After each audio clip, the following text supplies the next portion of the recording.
Tonight, Trump takes on Putin. A high-stakes call could shift the war in Ukraine. What's on the table and what's at risk? Plus, showdown over deportations. Trump sparks a legal firestorm over the deportation of hundreds of alleged gang members. Members are a bad group when you look at them and you look at the crimes that they've committed. And deadly storms rip across the country. You wouldn't think just a wind and tornadoes would do this much devastation. At least 40 dead, with millions still in the danger zone. Also, a new Red Scare, why more young Americans are embracing communist ideas. All this and more tonight on Faith Nation.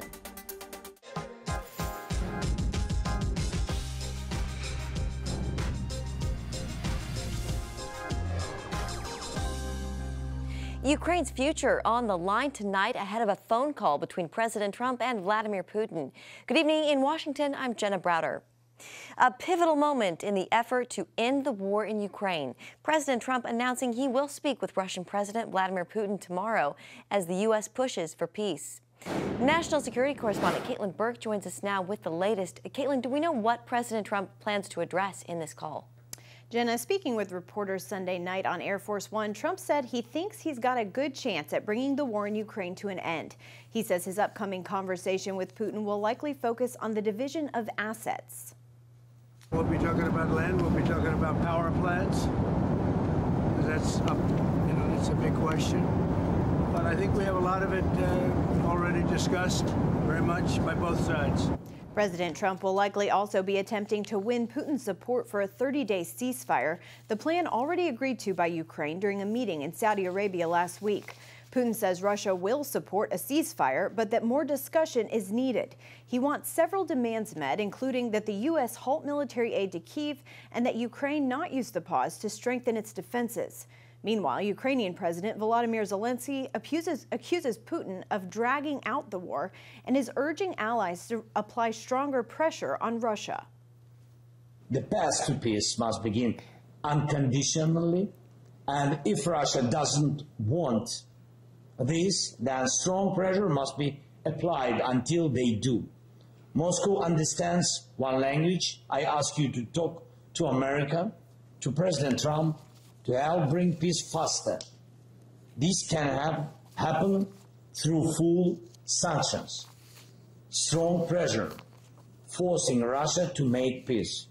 In Europe, the UK is moving forward with plans to provide a peacekeeping force in support of any ceasefire deal. Prime Minister Keir Starmer says allies will be prepared to help secure Ukraine on the land, at sea, and in the sky. And he's planning to host military chiefs from a group of Western countries later this week. Putin, meanwhile, has said he will not accept NATO or European troops being deployed to Ukraine. Jenna? All right, Caitlin, thank you. To the Middle East, where tensions are escalating in Yemen tonight. The U.S. launching new airstrikes today against Iranian-backed Houthi rebels following a massive barrage over the weekend. U.S. officials say the strike hit Houthi missiles, radars, drones, and air defense systems. Retaliation for the group's attacks on ships in the Red Sea and missile strikes on Israel, claimed as support for Hamas. Yemeni officials say more than 50 people were killed in the weekend airstrikes. Washington is warning Iran to stand down, while Houthi leaders are promising to strike back even harder. All options are always on the table with the president, but Iran needs to hear him loud and clear. It is completely unacceptable, and it will be stopped, the level of support that they've been providing the Houthis. Meanwhile, turmoil in Israel. Prime Minister Benjamin Netanyahu plans to fire the head of Israel's Shin Bet security agency. He says it's a matter of lost trust after the agency failed to stop the October 7th Hamas attack. Critics call it a blame game, saying Netanyahu's trying to shift responsibility away from his own government. The Sheikh Khan says Shin Bet investigates two of Netanyahu's advisors for allegedly receiving payments from Qatar during the war. Michael O'Hanlon joins us now. He is a senior fellow and director of research in foreign policy at the Brookings Institution. Michael, welcome. Let's start with these airstrikes in Yemen. President Trump is now directly linking Iran to the Houthi attacks. Michael, how significant is that shift in messaging, and could this escalate into a bigger confrontation with Iran? Greetings. Well, yes, Jenna, it is a shift because of the threat, the direct threat from the President of the United States. It's not otherwise big news. We've struck targets in Yemen before, and we've known for a long time the Houthis get help from Iran. And this is often called, the axis of resistance, although some other pieces of the axis have disappeared, especially President Assad in Syria. And I think President Trump's hoping for sort of a clean sweep of the region and its Iran proxies. And Israel's done most of that work so far, as well as Syrian rebels, as you know, who have driven Assad from power and formed a new government. But the Yemen piece, the Houthi piece, is still there. And I don't quite know what President Trump is prepared to do. He's clearly hoping that the Iranians will be fearful enough about the potential for a strike that could really hurt them, whether it's a military strike or even tougher economic pressure and sanctions, that they would start to stand down in the weapons they send to the Houthi. It's going to be a tough one to pull off, though, and so I wish the president luck. Shifting gears, Michael, to Israel now. Bibi Netanyahu is making big moves, threatening to fire the head of Shin Bet, Israel's most powerful security agency. What impact could this have on Israel's security, still with so many threats in play? Well, as you reported, or your correspondent, it certainly indicates ongoing tension within Israeli politics. Myself, not knowing the individual who was fired, I'm still pretty confident that Israel's got a deep bench when it comes to intelligence and military capability. It's a remarkably capable government and security force, as we all know, when you look at its performance on the battlefield. And I certainly don't always agree with Israel's decisions politically, but I have a lot of respect for their institutions in security terms, including Shin Bet. So I think that there's probably a worthy successor in the wings, even though it's sad to see this kind of rancor. Yeah, let's talk about Trump's call tomorrow with Vladimir Putin. Trump has mentioned dividing land and assets. Michael, what does that signal about U.S. strategy here? Well, I think Mr. Trump's being very pragmatic. The question is, will Vladimir Putin want to be pragmatic? And Trump has already strong-armed President Zelensky into being pragmatic, because Zelensky can't afford to go forward and have Ukraine lose its top supporter, the United States. But Vladimir Putin is still the odd man out. He's still the person that has, pretty decent confidence about how the war is going, a willingness to keep fighting it, because he has a very high tolerance for other people's pain, apparently, even his fellow Russians. And I don't know that President Trump's going to be able to cajole him into a ceasefire. So Trump wants to get very specific and pragmatic on assets and power plants and, lines of control and demilitarized zones and, where the territorial division would be. I'm not sure that Putin's in that same mentality. Remember, he has said that he wants all of the 4 eastern provinces, and he's already formally had his parliament annex them as Russian territory, but he does not currently control all of them. 2 of them are sort of divided more or less equally between Russia and Ukraine. So I think Putin is a very unpredictable actor in this situation. And as you pointed out as well, he's not yet indicating any willingness to see European troops on Ukrainian soil as a backstop against future aggression. It's going to be hard for the West to accept those kind of terms. Yeah, we'll wait and see what happens. All right, Michael O'Hanlon with the Brookings Institution. Michael, always good to see you. Thank you. Thank you, Jenna. Here at home, another potential court battle for the Trump administration after it deported hundreds of reported Venezuelan gang members to a prison in El Salvador. The legal issue is the administration refusing a judge's order to turn the planes around. The CBN Washington correspondent Michelle London is following the dispute and joins us now. Michelle, what's the latest? Well, Jenna, the deportation of more than 200 suspected members of Tren de Aragua happened after President Trump decided to use the Alien Enemies Act of 1798. It allows the government to remove certain nationals without trial in times of war. And this is the first time it's been used since World War II. Now, this nighttime footage you see here shows the men being escorted in chains. Tonight, the main legal issue is whether administration officials ignored the order to stop the deportations. The administration's initial response was that the planes were already over international water when a district judge issued the order. Now, White House Press Secretary Caroline Leavitt addressed this today, saying the deportation saved countless lives. They They are responsible for some of the most heinous crimes that have occurred in our nation's history in recent years, including the savage murders of beautiful Laken Riley and Jocelyn Nungray. President Trump promised Laken and Jocelyn's families during his campaign that he would demand justice for their beautiful girls, and that's exactly what he did. And during the briefing, Leavitt confirmed Customs and Border Protection, along with the Department of Homeland Security, used intelligence to accurately identify each of these men as part of Tren de Aragua. And the Trump administration says it paid El Salvador at least $6 million to detain and house the gang members. When asked whether the administration complied with the order, Trump says he made his decision to keep Americans safe. Take a listen. In many respects, it's more dangerous than war because, you know, in war they have uniforms. You know who you're shooting at. You know who you're going after. These are people that came out. They're walking our streets. Now, in representing those deported, the American Civil Liberties Union is calling for President Trump to state under oath if he violated the court order. The administration argues a federal judge does not have the authority to tell the president whether he can determine the country is being invaded under the act or how to defend it. Jenna. All right, Michelle, thank you. In other news, a powerful storm system killed more than 36 people across 8 states over the weekend. The deadly combination of tornadoes, dust storms, and wildfires also destroyed hundreds of homes and businesses. Dale Hurd has that story. It was utter devastation in parts of the nation's heartland. Dozens of tornadoes over the weekend left a path of destruction across 8 states, from Missouri to Alabama. All she could say was, "Mama, her house is gone. It's leveled, and it's leveled." Near Mobile, Alabama, there were at least 3 dead, including Anita Owen's mother. You wouldn't think just a wind and tornadoes would do this much devastation. In Talladega County, Alabama, this school bus looked like a toy tossed against the side of Winterboro High School.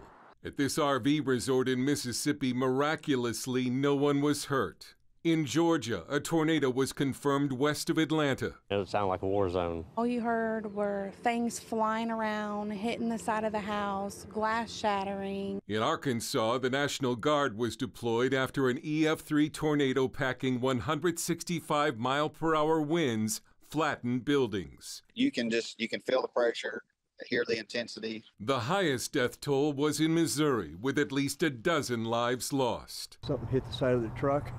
Just flipped it over. And this man had to rescue his aunt after her home was leveled. She was trapped in that bedroom, only room standing left of this house.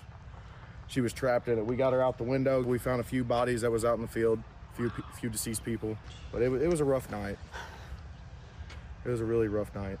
Winds from the same storm even created wildfires in Oklahoma, leaving at least 4 people dead and 400 homes damaged. In Bakersfield, Missouri, townfolk have come together to help one another. Members of the community have just been great. They've been coming in and bringing stuff all day long, and we're filling the church building up, so we're going to have it open and ready for anybody that needs something. This man played Amazing Grace outside his home, lost to fire, vowing to rebuild. The severe weather has moved into the Northeast, with high winds and heavy rain expected across New York and New England today. Dale Hurd, CBN News. And coming up, a quiet Red Scare. What's fueling younger Americans to have a more favorable view of communism? Our conversation with an expert next on Faith Nation. Welcome back. Several states are moving to prevent the Chinese Communist Party from accessing Americans' data. Nebraska recently expanding a previous ban and joining others like North Carolina, Texas, and New York. From tech like TikTok and DeepSeek to funding Confucius classrooms and buying American farmland. Security experts have been sounding the alarm on China's aims to exert its influence and challenge the U.S. for global dominance, reviving concerns about communism. Today, only 5 countries are communist, although it's an ideology that is growing in appeal among younger Americans. And here to talk about that is Eric Peterson, President and CEO of the Victims of Communism Memorial Foundation, a human rights and research organization based in Washington, D.C. Eric, welcome. Thank you, Jenna. Great to have you with us. So, we're well past the Red Scare or the Red Menace. Is communism still a threat today? It is still a threat today. Like you said, there's these 5 communist regimes out there, and number 1 on the list, of course, is a threat to the United States is China. But there's also kind of Marxist legacy regimes. Think about Venezuela and Nicaragua in our own hemisphere. So there's 1.5 billion people today still held in the throes of communism. Yeah. President Harry Truman, he established the Truman Doctrine, I think 78 years ago this month, many crediting that with containing the spread of communism. But you guys, you have some polling actually that shows communism is really appealing to more and more young people. What's going on here, Eric? Yeah, that's right. About a third of American young people, and other Western countries are even more, will say that communism or Marxism or socialism, that it's very appealing to them. And I think that they haven't been taught. They think it's about equality and more government services. We've done a good job of teaching about the Nazis and the Holocaust, but we haven't done the same about communism and the 100 million people the communists have murdered over the past century. What do you think is the solution to steering us away from that? Well, first is to champion American values like ordered liberty, democracy, human rights, religious freedom. And then second is to teach about the legacy, about the lies, about the evils of communism, both as an ideology and then in the practice about how it tyrannizes its own people. CBN News, we've reported on the proliferation of Confucius classrooms. For people at home who don't know what those are, can you talk about that? Yeah, so the Chinese government has actually set up institutions in America like their own hidden police stations in New York City and elsewhere. And on college campuses, these Confucius Institutes, which thankfully we're rolling them back. But these were places that were funding American academics, doing kind of cultural exchange activities, but we're also surveilling their own students on our campuses, bribing faculty, providing funds for research, really an insidious communist infiltration of America's universities. Yeah, and what was it? Last December, the House overwhelmingly passed what's called the Crucial Communism Teaching Act, which would basically teach kids about totalitarianism, communism. Are you hopeful that that might pass in this Congress? Yes, it's been reintroduced. The Crucial Communism Teaching Act, led by Representative Salazar, is very important. And it's really a signal. It's a signal by our government that says there's a right way to teach about American history and a right way to teach about the world that we live in. Martin Luther King Jr. said, communism is atheistic and secular. He said that it's always uses violence and lies, and at the end, the state becomes an end to itself. And we try to teach students every day that's why communism is dangerous. That's why it's wrong. That's why it's evil. All right, well, Eric Patterson, Victims of Communism Memorial Fund, thank you so much for being here in person with us today. It's amazing work that you all do, and we appreciate your time. Jenna, thank you very much. All right, coming up, Planned Parenthood under fire. A bombshell report reveals serious concerns inside the nation's largest abortion provider.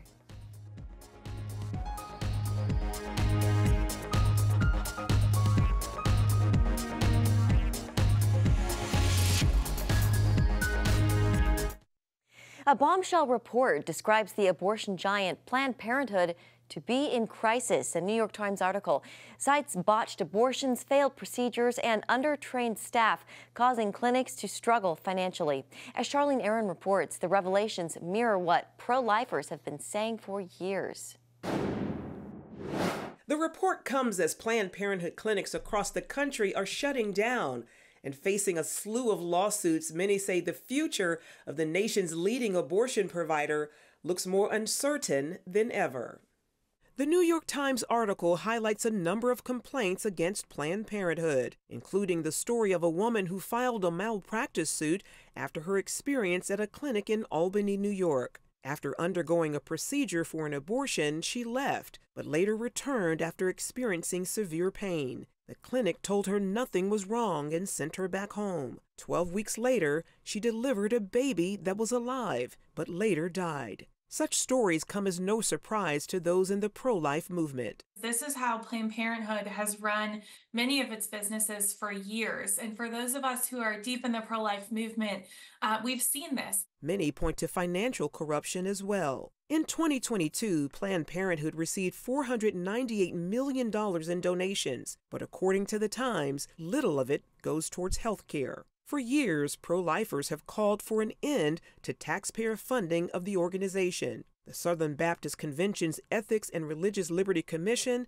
is renewing that push, urging Congress to defund the group under the new Trump administration. The American people should not be forced to subsidize an organization that profits from the deaths of innocent lives, reads a letter on the group's website. Katie Glenn Daniels of Susan B. Anthony Pro-Life America agrees. They've shown that they are not good stewards of our money.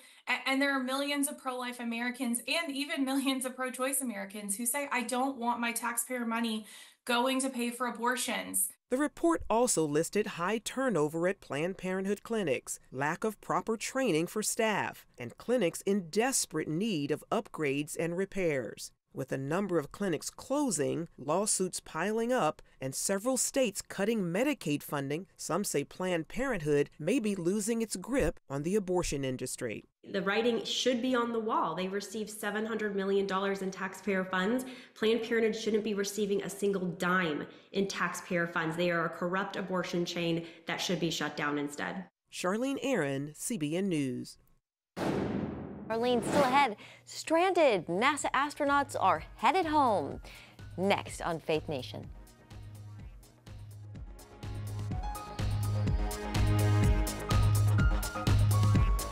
Download the CBN News app. One place for all of your news. Breaking news alerts. Watch CBN News Channel live. CBN News, because truth matters. Get the CBN News app today. Finally tonight, help has arrived for two NASA astronauts stranded in space.